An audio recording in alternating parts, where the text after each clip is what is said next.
in honor of casual Shabbat, which I love, I thought we would do something a little bit different this morning. Instead of me just talking at you, I thought we could do a little bit of learning together. I was looking for something to speak on this morning, and there's so much in this parasha. There's so many beautiful gems of Torah and treasure that I wanted to do about 90 sermons. And then this morning I had the privilege of learning with Saul, and I almost took a step back and asked him to just teach his class again because it was really good.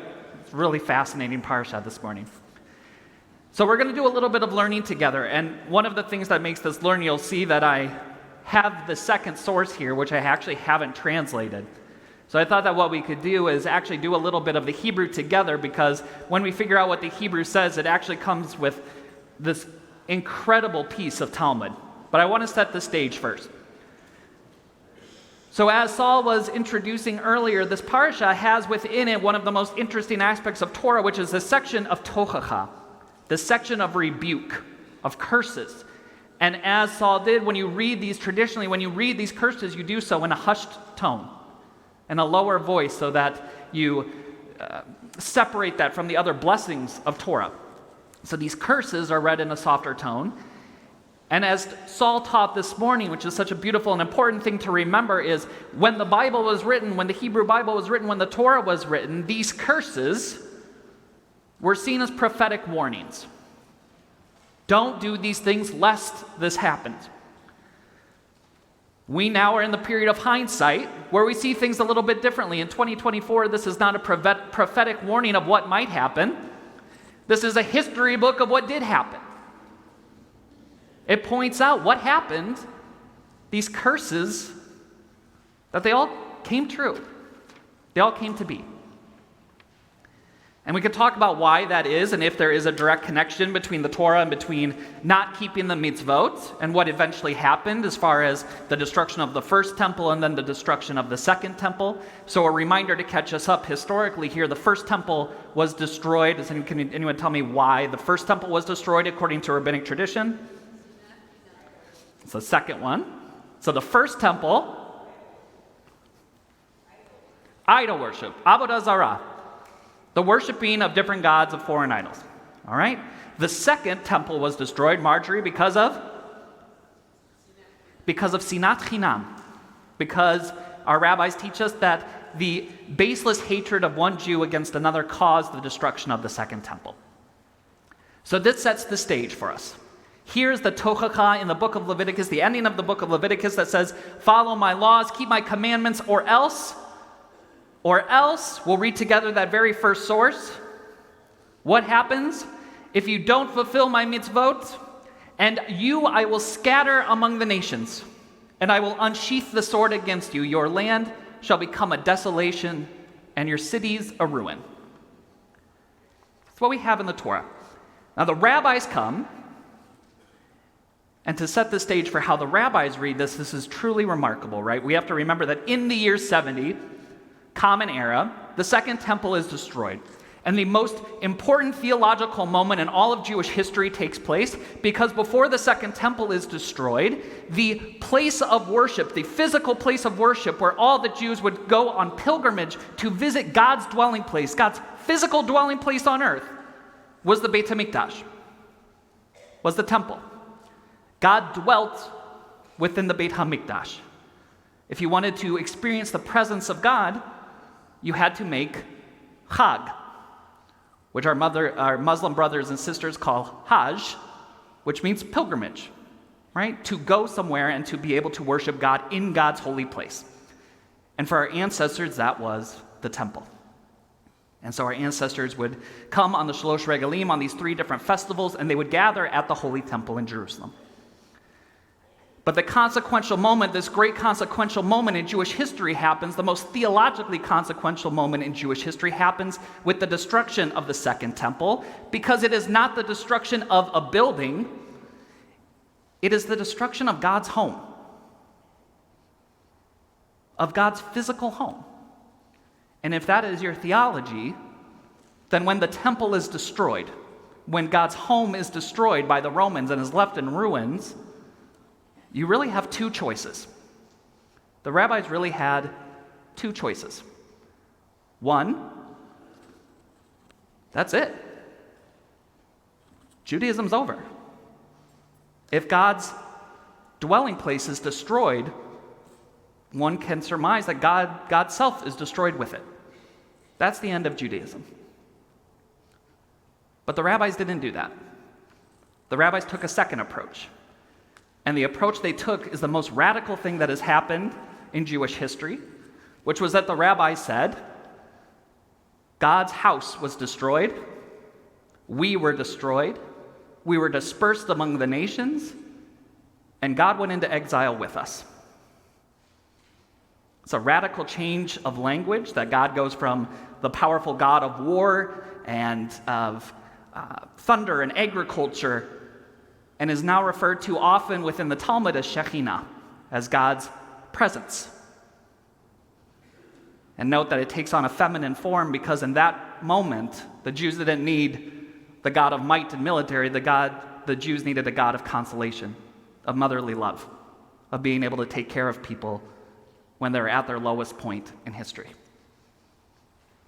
This sets the stage for the most incredible text that we're about to read together, which, looking backwards at this tochacha, at this rebuke that we see in our parasha this morning, our rabbis could have spent all of the pages of Gemara saying, look at what we did.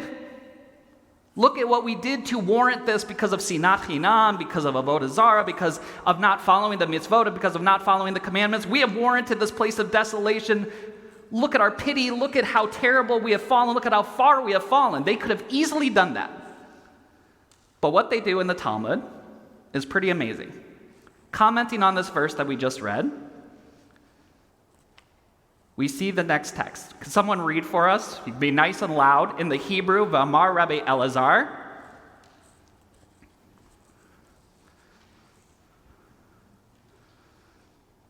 They're so quiet all of a sudden. Yeah, Uri.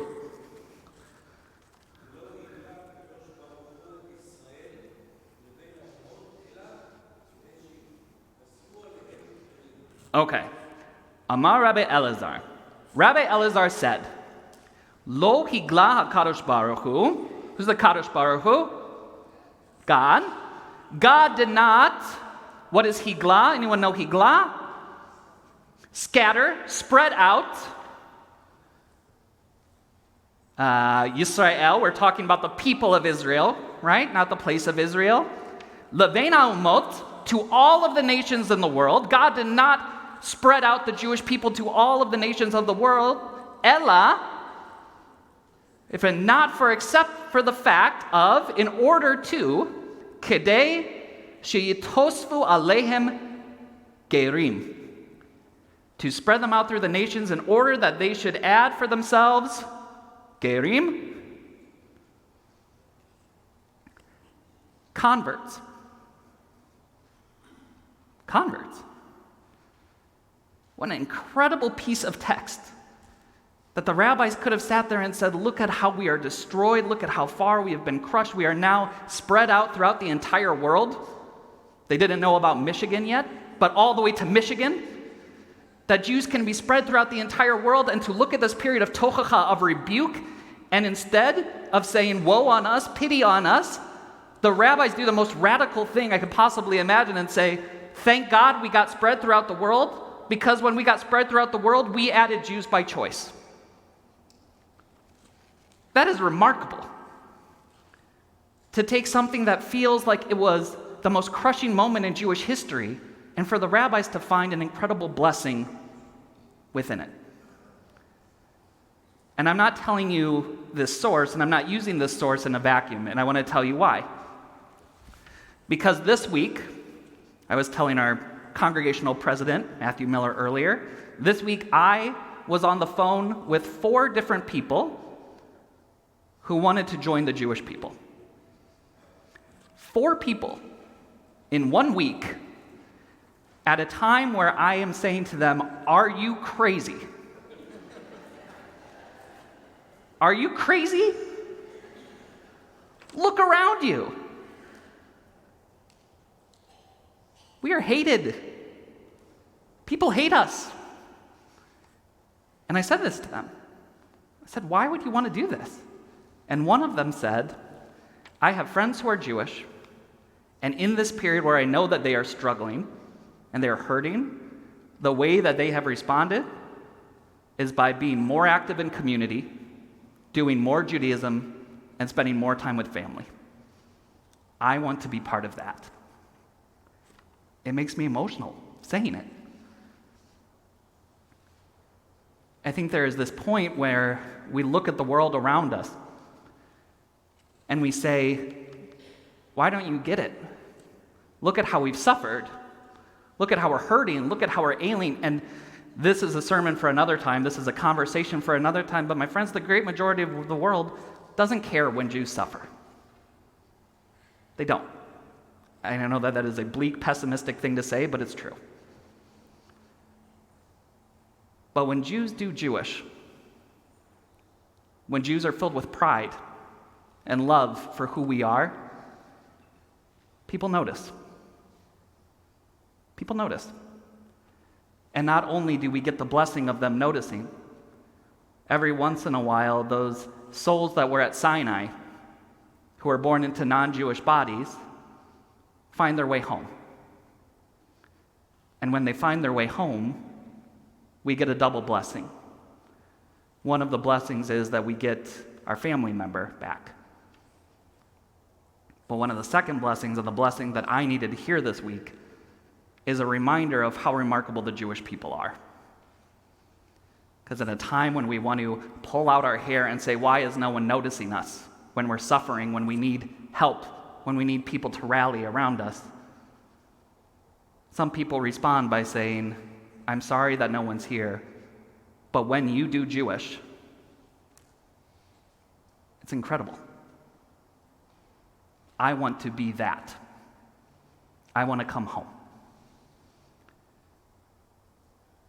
Our rabbis of blessed memory had a different way of responding than anyone expected. They could have easily said, woe is us. Why is no one paying attention? Why doesn't anyone care? But instead, our rabbi said, Judaism looks different now. We're going to make it look different now, whether it's in Bavel, in Eretz Yisrael, or in Southfield, Michigan. Whatever it might be, wherever it might be. And you know what? We'll embrace it as a bracha. We'll embrace it as a blessing, because when people see us, sometimes they come home. And when they come home, they remind us of how incredibly spectacular it is that we get to call ourselves Am Yisrael. I want to share that with you this morning. I don't think that was something that I just get to keep to myself, because I think sometimes we need to hear that. So for those of you who have chosen a Jewish life,